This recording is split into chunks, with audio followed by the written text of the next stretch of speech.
Welcome to the Lavender Table, a web-based talk show for and about the LGBT community. And now, let's keep the conversation going with your host, Gary Elgin.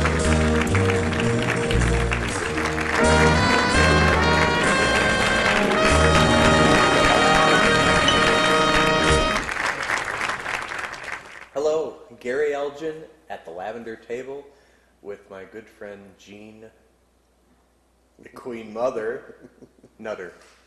Jean, welcome. This has been a long time in coming. Well, thank you very much. Thank you very much.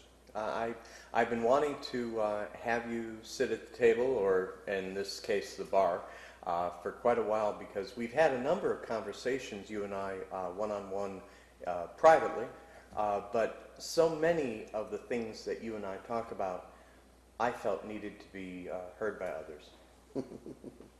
When you reach a certain age, it's time to tell the stories. It is. It is. You've been a fixture, shall we say, in Knoxville for many years, since the 80s? Early 80s, yeah. I moved back to Knoxville in 1982, after college, yeah. Right. What was Knoxville like back then? Have you ever seen the Flintstones? Well, it was just prior to the World's Fair. It was, and everything changed after that. It did. But I would like to premise it with saying that you have to remember that roughly 1979, early 1980, Newsweek, that venerable magazine that is now going out of production, oddly enough, had on their cover the new American couple, and it just happened to be two men. And so Knoxville, like they said, was brought kicking and screaming into present day, and that included the gay society. True. But Knoxville did go through its own growing pains. It did. After the World's Fair. I myself came through in '82 with the Children's Theater Company. I was so enamored with its small-town America feel. And then I came back in '92, and I thought I was coming back to the same place. It had changed quite a bit. It had changed. We didn't have a choice. No. Like the rest of America. We'd been through the plague. Yeah. And as we are still going through to some degree. Yeah. Talk to us about that, because you and I have talked a great deal about the plague and what that meant to the country, to the gay community, specifically to Knoxville. You were here. You saw it happen. You lost your family. You did. It's still hard to talk about those days, the dark days. I did an interview for the National Coming Out Day. I believe it was. No, I take that back. It was the AIDS observance. And I did it at the at the Unitarian Church. And I said then that we laughed. We laughed to keep from crying, and we laughed a lot. Knoxville, in those days, was very, very cosseted from what was going on nationally. People here didn't travel a lot. And so AIDS showed up in very, very rare instances, and not with any degree of regularity at the beginning. And of course that was back when nobody knew what to do, doctors included. And I'll never forget who happened to be one of my best friends. God rest his soul, his name was Bruce Cass. And Bruce Cass was the first of our group of friends that succumbed to the disease. And I remember going to the hospital, and he was hooked up to 12 different machines. Only 2 people could go into the room at any given time because the machines took up the rest of the room. And this was a large single-bed hospital room. And so you're automatically overwhelmed just by the technology of what you're seeing. And the pain. There was no way to remove the pain. It was something that I would never want anyone to have to see or go through. And unfortunately for us, that was the very beginning. And this was in middle 1983. And I was about to ask, because what did it feel like? Because there was no real knowledge of what was happening. No, there wasn't. And even the hospital staff didn't. They made us wear, and at this time, we did what they said because nobody understood what was going on. So we did whatever the hospital staff told us, which meant we donned pants, we donned the shirts, we put the gloves on, we put the mask on, we put the head, because they were worried about us. When ultimately, it wasn't us that they had to worry about. It was what we would give or transmit to the patients themselves, which we found out later.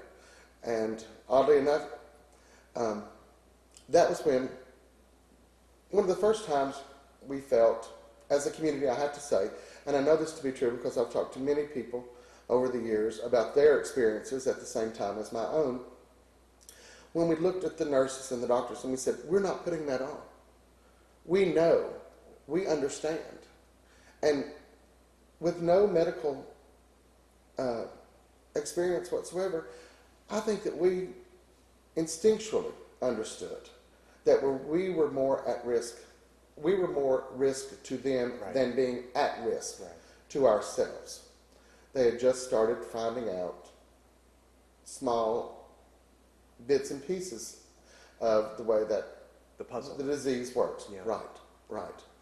And that, honestly, it was empowering when we were able to look at the nurses and the doctors. No, we are not putting that on. We're not the ones at risk. But we policed ourselves at the same time. And it was passed vocally, orally. It was, we would tell one another, if you have so much as a cough or sniffles, do not go into that room.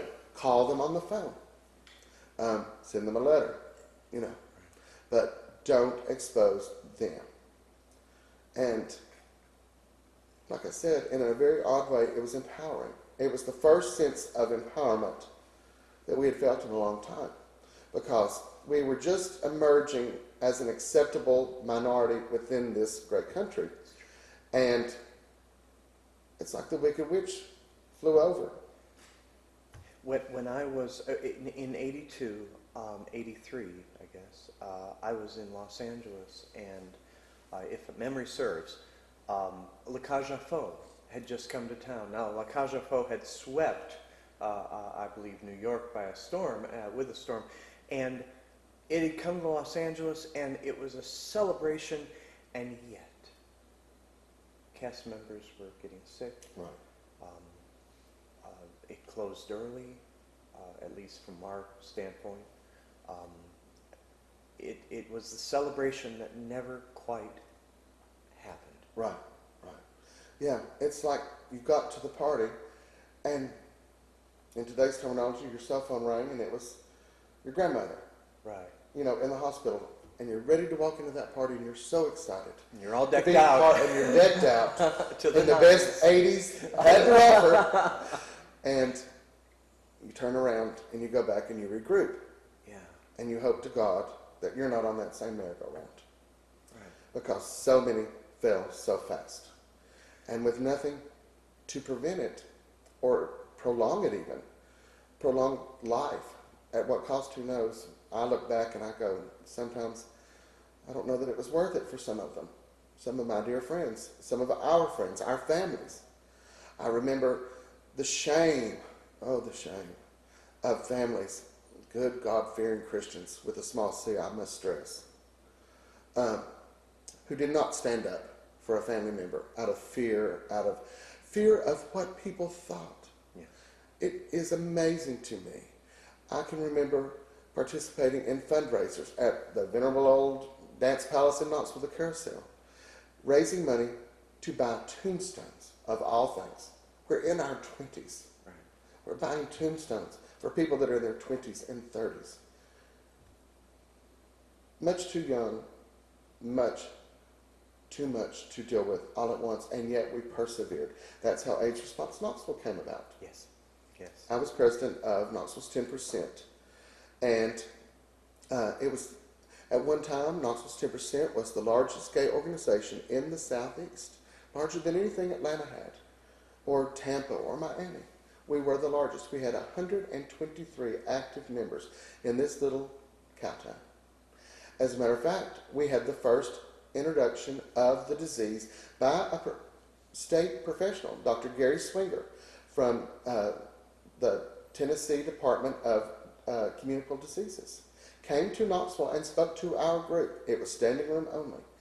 And you will never, looking back, it is funny watching lesbians hold rubbers. Because he made everybody hold a rubber. And to see that they're nothing to be feared. We thought that we'd never have to use them, and of course it's what keeps us alive today. But at the time, there were those that smirked. They smirked out of ignorance. They soon learned. You want to stay alive? Put your raincoat on. Yeah. It's rainy in London. We're going to come back with Mama Jean, the Queen Mother, in just a moment, here on the Lavender Table, keeping the conversation going.